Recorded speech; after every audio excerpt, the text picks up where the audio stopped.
ಶ್ರೀ ಗುರುಚರಿತ್ರೆ ಅಧ್ಯಾಯ 27. ಶ್ರೀ ಗಣೇಶಾಯ ನಮಃ. ಶ್ರೀ ಸರಸ್ವತಿಯೇ ನಮಃ. ಶ್ರೀ ದತ್ತಾಯ ಗುರುವೇ ನಮಃ.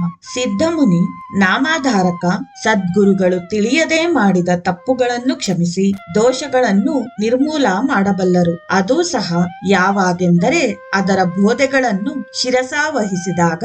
ಹಾಗಲ್ಲದೆ ಗುರುಗಳನ್ನೇ ಧಿಕ್ಕರಿಸಿದವರಿಗೆ ಬ್ರಹ್ಮ ರಾಕ್ಷಸನ ಜನ್ಮ ತಪ್ಪದೆಂದು ಶ್ರೀ ಗುರುಗೀತೆಗಳಲ್ಲಿ ಹೇಳಲಾಗಿದೆ. ಅದಕ್ಕಾಗಿ ಶ್ರೀ ಪಂಡಿತರಿಗೆ ಈ ವಿಧಿಯನ್ನು ತಪ್ಪಿಸಬೇಕೆಂದೇ ಗುರುಗಳು ಬಹಳ ಪ್ರಯತ್ನ ಮಾಡಿದರು. ಆದರೆ ಅದು ವಿಫಲವಾಯಿತು. ಗುರುಗಳು ಎಷ್ಟು ಹೇಳಿದರೂ ಕೇಳದಿದ್ದುದರಿಂದ ಶ್ರೀ ಗುರುಗಳು ಆ ದಾರಿಯಲ್ಲಿ ಹೋಗುತ್ತಿದ್ದ ಒಬ್ಬ ಕಟ್ಟಿಗೆ ಮಾರುವವನನ್ನು ಕರೆದರು. ಅವನು ಶ್ರೀ ಗುರುಗಳಿಗೆ ನಮಸ್ಕರಿಸಿದನು. ಆತನನ್ನು ನೀನು ಯಾರೆಂದು ಕೇಳಲು ನಾನೊಬ್ಬ ದಲಿತನೆಂದು ಹೇಳಿದನು. ಆತನ ಮುಂದೆ ಶ್ರೀ ಗುರುಗಳು ತಮ್ಮ ಶಿಷ್ಯನ ಕೈಯಲ್ಲಿ 7 ಗೆರೆಗಳನ್ನು ಹಾಕಿಸಿದರು.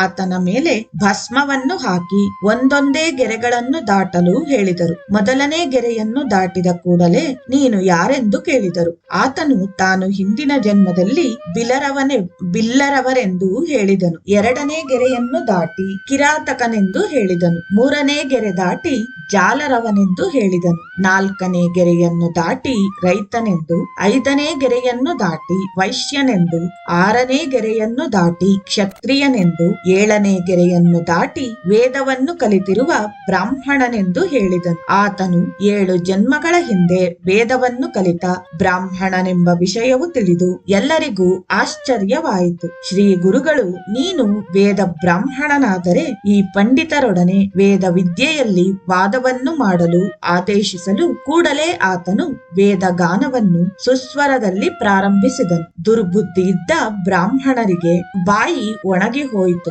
ನಾವೆಷ್ಟು ವೇದ ಪಂಡಿತರಾದರೂ ದಲಿತನಿಗೆ ಪೂರ್ವ ಜನ್ಮಗಳ ಜ್ಞಾನವನ್ನು ಪ್ರಸಾದಿಸಬಲ್ಲ ಮಹಿಮೆ ಶಕ್ತಿ ನಮಗಿಲ್ಲವಲ್ಲವೇ ಎಂದು ತಮ್ಮ ಕೆಟ್ಟ ನಡವಳಿಕೆಗೆ ನಾಚಿಕೆ ಪಟ್ಟುಕೊಂಡರು. ಆಗ ಶ್ರೀ ಗುರುಗಳಿಗೆ ನಮಸ್ಕರಿಸಿ ಕ್ಷಮಿಸಲು ಬೇಡಿಕೊಂಡರು. ಆದರೆ ಗುರುದೇವರು ನಿರಾಕರಿಸಿದರು. ವೇದ ವಿದ್ಯೆಯನ್ನು ವಿಪ್ರರನ್ನು ಅವಮಾನಿಸಿದ ನಮಗೆ ಗುರು ಧಿಕ್ಕಾರವನ್ನು ಮಾಡಿದುದರಿಂದ ಬ್ರಹ್ಮ ರಾಕ್ಷಸ ರೂಪವು ತಪ್ಪುವುದಿಲ್ಲವೆಂದು ಹೇಳಿದರು. ನಾಮಾಧಾರಕ ನಿಜವಾಗಲು ಕೆಟ್ಟ ಕರ್ಮಗಳೆಂದರೆ ಬೇರೆಯವರ ಮನಸ್ಸನ್ನು ಕ್ಷೋಭೆಗೊಳಪಡಿಸುವುದು ಹಾಗೂ ತಾವೇ ಎಲ್ಲರಿಗಿಂತಲೂ ಶ್ರೇಷ್ಠರೆಂದು ಅಹಂಕಾರ ಪಡುವುದು. ಎಂತಹ ಘೋರ ಫಲಗಳನ್ನುಂಟು ಮಾಡುವುದೋ ನೋಡು. ಇದೇ ಕರ್ಮ ರಹಸ್ಯ. ಅರಳಿ ಮರಕ್ಕೆ ಮೂಲವಾದ ಬೀಜಗಳು ಅತ್ಯಂತ ಸೂಕ್ಷ್ಮವಾಗಿರುವುದು. ಹಾಗೆಯೇ ಕರ್ಮ ಬೀಜಗಳು ಅತ್ಯಂತ ಸೂಕ್ಷ್ಮವಾಗಿದ್ದು ಅದರ ಫಲಿತಗಳು ಮಾತ್ರ ಆಲದ ಮರದ ಕೊಂಬೆಗಳ ಹಾಗೆ ವಿಸ್ತಾರವಾಗಿ ಅನುಭವಿಸುವುದು ತಪ್ಪುವುದಿಲ್ಲ.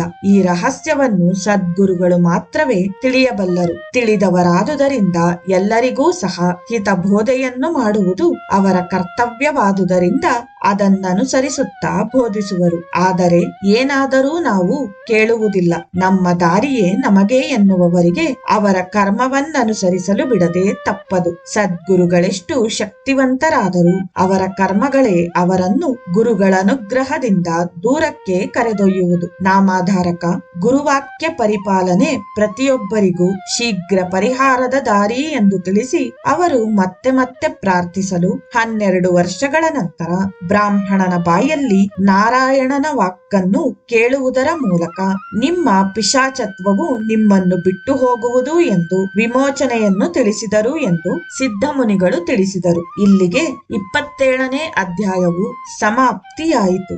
ಜೈ ಗುರುದೇವ ದತ್ತ.